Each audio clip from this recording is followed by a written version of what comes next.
Just arrived in 1930, he called for full disarmament, and suggested that if 2% of the military refused to serve, disarmament would follow. Each visit was a platform for internationalism, socialism, civil rights, and disarmament. The public tolerated it all. A legend was growing around him. There was the story, he asked Chaplin, "What does all this adulation mean?" Chaplin replied, "Nothing."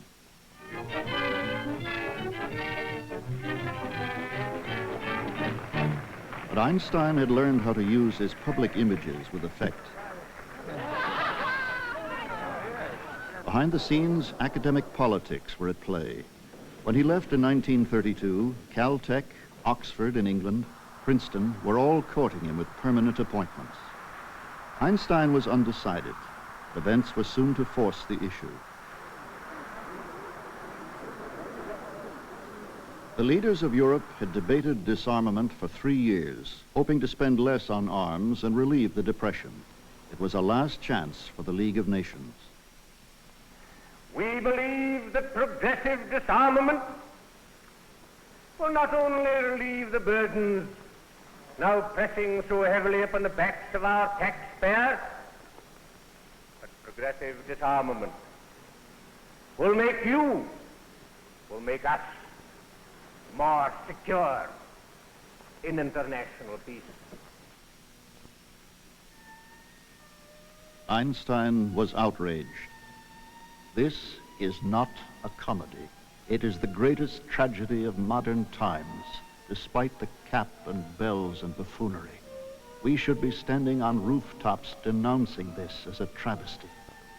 If you want peace, we shall ask the workers to refuse to manufacture and transport military weapons, and to refuse to serve in the military. Governments could go on talking from now to doomsday. We must prevent the destruction of Western civilization. That summer in Berlin saw the last days of a culture that had bridged the 19th and 20th centuries. To those born before the Great War, there was the security of the things from out of their past. The atmosphere of gracious ideas, the civilized ways. It seemed comfort enough against the future.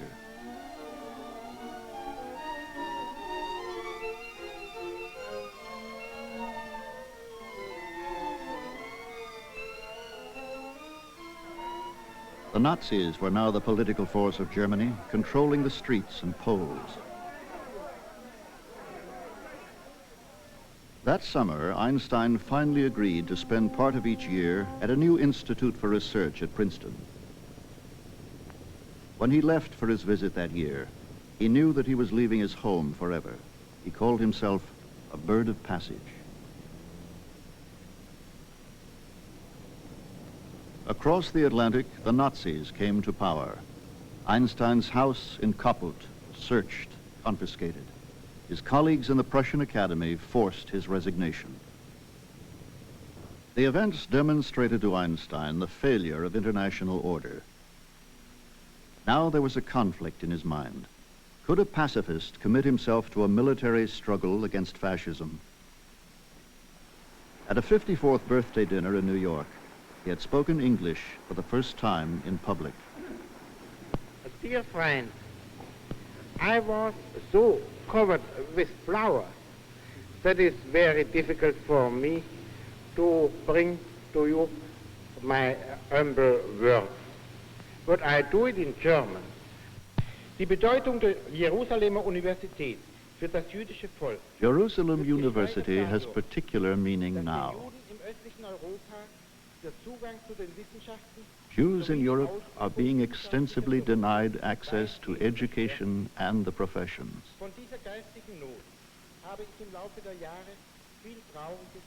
Over the years, I have read and heard much of this sorrow.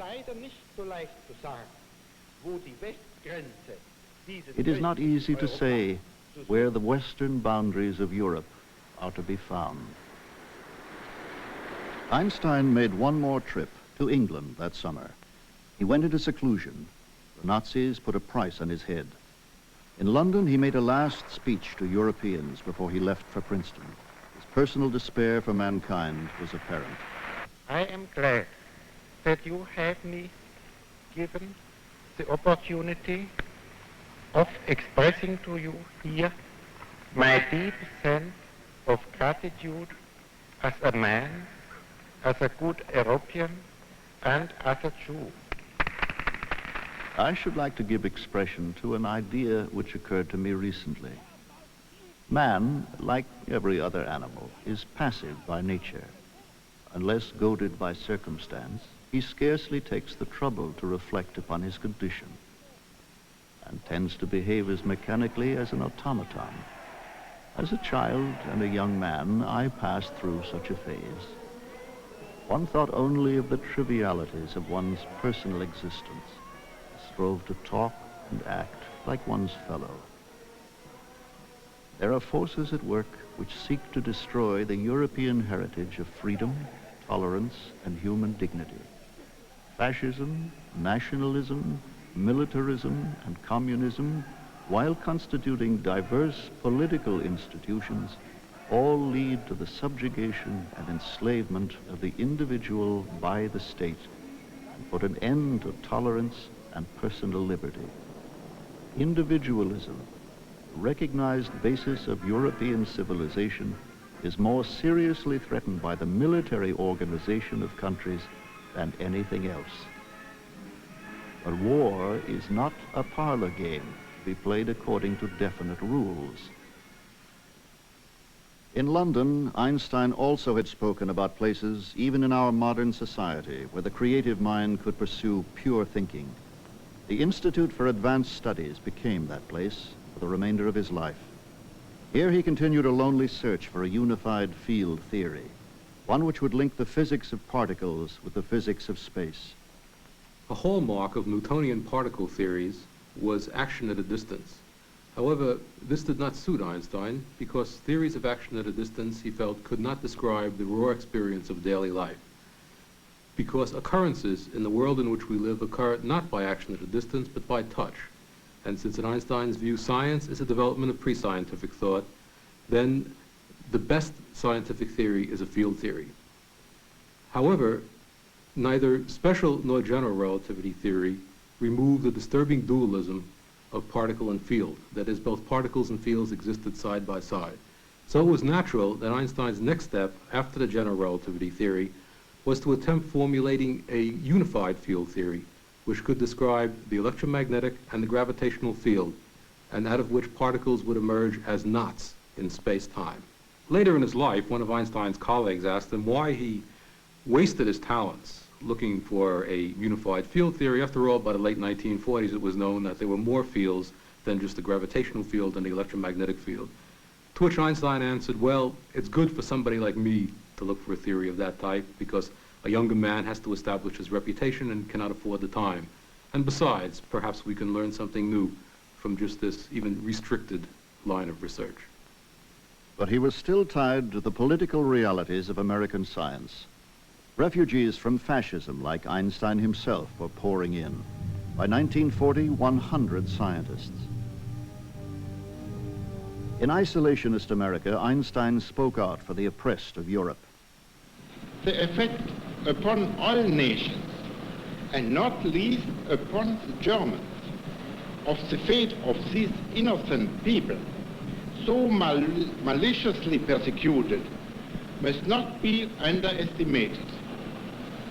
To leave these victims to their misery would be a heavy blow to all those who believe in human solidarity and would encourage those who believe only in force and oppression and who act accordingly.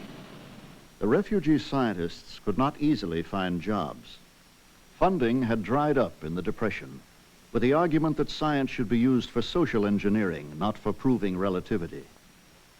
Big physics and technology still attracted some money, such as the Palomar telescope.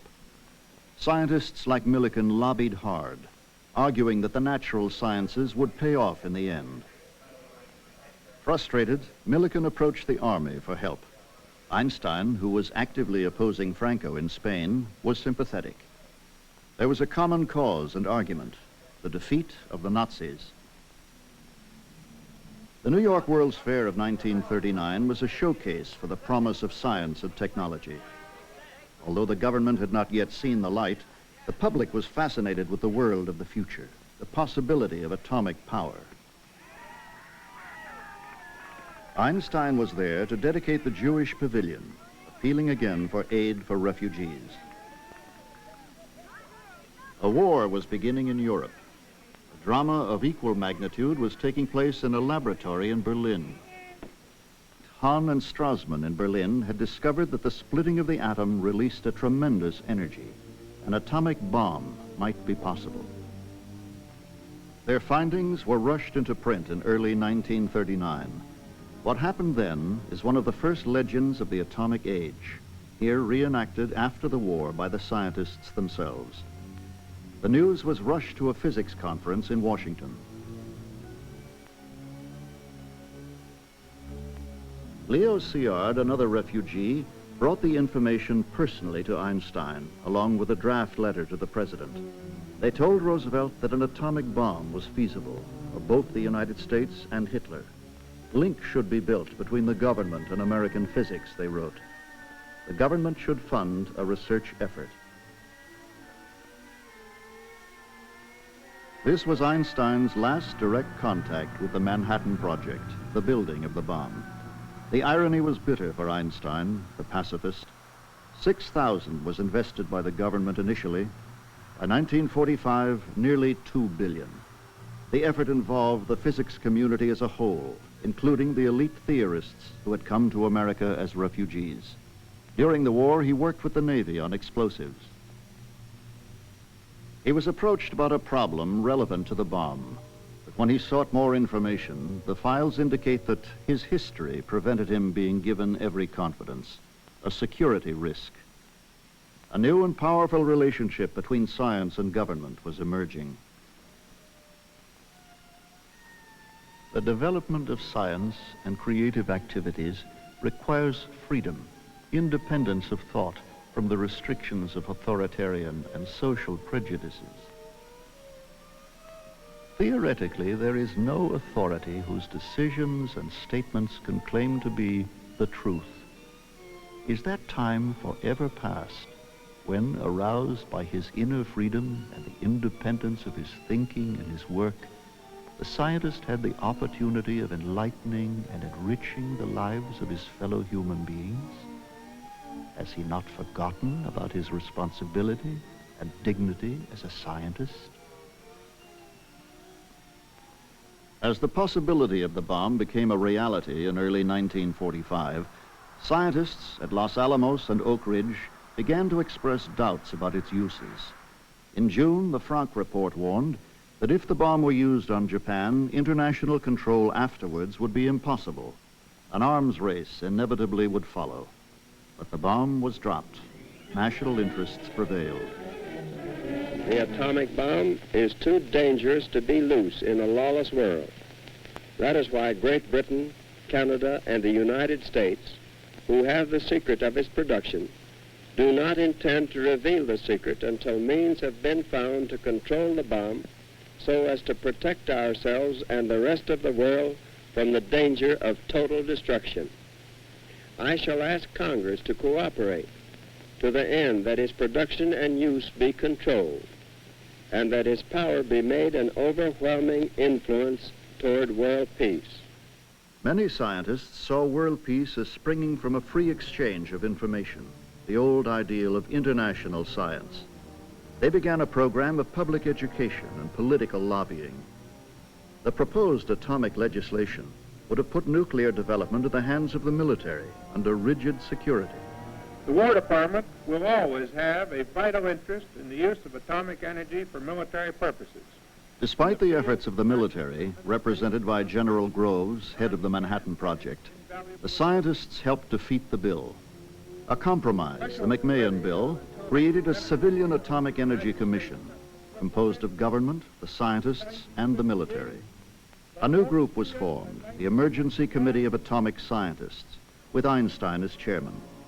Once again, they appealed for direct international control of atomic power and launched a program of public education. Einstein was more militant than others. In the winter of 1945, he had outlined what was to be his position over the coming years: world government and supranational authority over the military. He argued for freedom of scientific research, and in the Atlantic Monthly article, remained skeptical of the potential of atomic energy. To give any estimate of when atomic energy can be applied to constructive purposes is impossible. What now is known is only how to use a fairly large quantity of uranium. The use of quantities sufficiently small to operate, say, in a car or an airplane, is as yet impossible. So, though the release of atomic energy can be, and no doubt will be, a great boon to mankind, that may not be for some time. An American plan was proposed for international control of materials, but the United States to retain vital information on atomic bombs. Einstein's committee rejected it, and as the Russians were considering the plan, the first post-war test at Bikini took place. Now the Soviets vetoed the plan. Cold War politics had taken over. The crusade of the scientists had failed. In Washington, there was increasing concern for secrecy. America clashed with the Soviet Union over Eastern Europe. There was espionage, rumors of espionage. The House Un-American Activities Committee investigated American loyalties. The Truman Loyalty Oath was created for civil servants, scientists on government work included. And now so much research was for the government. Scientists were seen as weak links in atomic secrets. Over 150,000 were investigated. Now Einstein saw another imperative: academic freedom. With universal order should come universal freedom. On this, confidence and loyalty would flourish. But the existence of the bomb created dangers in the hearts of men, he said. He made one of his rare public appearances at the 1947 Princeton commencement. Truman was the guest speaker. Universal training represents the most democratic, the most economical, and the most effective method of maintaining the military strength we need. It is the only way that such strength can be achieved without imposing a ruinous burden on our economy through the maintenance of a large standing armed force. We must remember above all that these young men would be training in order not to win a war, but in order to prevent one. The Cold War escalated. Soviet and American challenge and response. Einstein wrote, "Political rhetoric is taking on a life of its own." The Emergency Committee of Atomic Scientists, linked to One World movements, lost credibility in the public eye. Magic of the atomic scientist was tarnished. For some elite scientists, such as Niels Bohr, international ideals were preserved through UNESCO with its programs for international development of atomic power. Science flourished, but the context had changed. Before the war, government funding of basic research was obtained only with difficulty, a few $1 million. Now, the linked government and military interests provided $1 billion for research and development. It was the payoff sought in the 1930s. There was a certain inevitability in this. In the fall of 1949, the public learned that there were other bombs in the world. In January 1950, the announcement was made that America would develop a super bomb, the H-bomb. Einstein had been ill, a heart problem dating from 1928. He had continued his work toward a unified field theory alone, but he had not lived as a recluse at Princeton. Since 1945, he had worked actively for his ideals. Now Einstein was offered a new medium to speak to the public. A televised response to the H-bomb decision had been organized by Eleanor Roosevelt. At 70, he spoke with the same idealism as in his youth.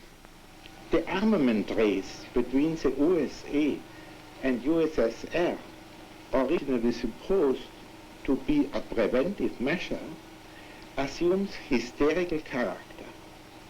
On both sides, the means to mass destruction are perfected with feverish haste behind the respective walls of secrecy. The hydrogen bomb appears on the public horizon as a probably attainable goal. Its accelerated development has been solemnized. If successful, radioactive poisoning of the atmosphere and hence annihilation of any life on Earth has been brought within the range of technical possibilities. The ghost-like character of this development lies in its apparently compulsory trend. Every step appears as the unavoidable consequence of the preceding one. In the end, there beacons more and more clearly general annihilation.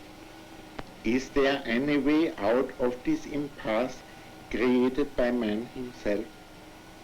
All of us, and particularly those who are responsible for the attitude of the US and the USSR, should realize that we may have vanquished an external enemy, but have been incapable of getting rid of the mentality created by war.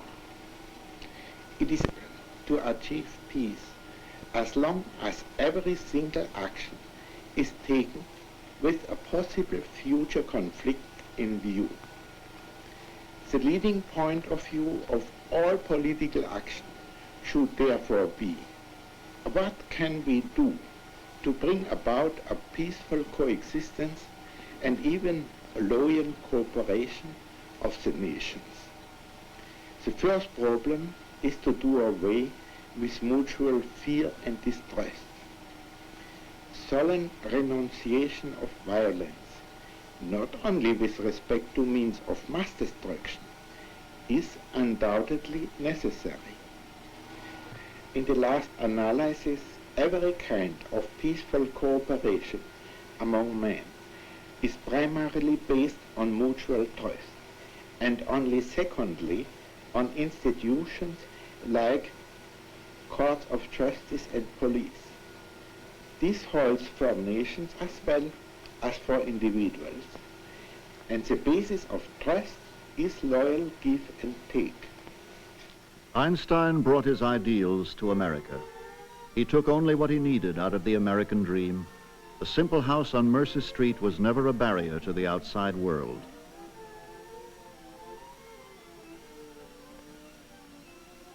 Over the years, the public somehow accepted two Einsteins. One was the advocate of unpopular causes. The other, here offered the presidency of Israel, the most famous living scientist. In 1954, an amateur astronomer, Zvi Gazari, visited Einstein. His 9-year-old son made these home movies.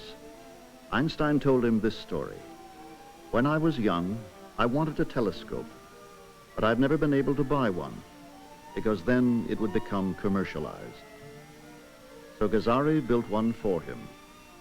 Einstein admired Gazari because he could not himself build one with his own hands. Yet on his work was built theories of the universe.